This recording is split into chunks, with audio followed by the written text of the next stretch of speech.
In this video, I will show you how to manually approve comments in WordPress. Just keep in mind that in order to be able to approve comments, you need to be logged into your WordPress admin account or an account with the role of an editor. In order to check the roles which are attributed to your account, you can just go to the user section and then click on all users. And then you'll see the list of accounts here and then the respective roles. Currently, I'm logged into my admin account, so I can safely go ahead and approve comments. So for that, let's click on the comment section. Then click on pending tab. Then you see a list of comments which require manual approval.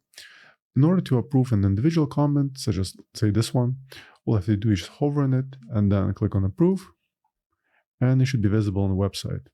In case you wish to approve multiple comments in bulk, it's very easy. Just select them all and then go ahead and click on bulk actions and then approve, apply.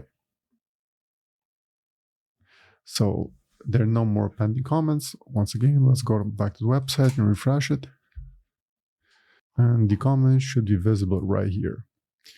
Also, if you have comments in your spam tab that you wish to publish, it's really easy. Just go back to WordPress dashboard, click on spam tab. Then right here, once again, hover on each spam comment and then mark it as non-spam. I just mark these 3. Then go to pending tab. And then once again, just approve them right here. And they should populate on the website. And there should be substantially more comments. So that's pretty much it. I hope you found this tip helpful. And for more WordPress tutorials, please subscribe to my channel. Thank you.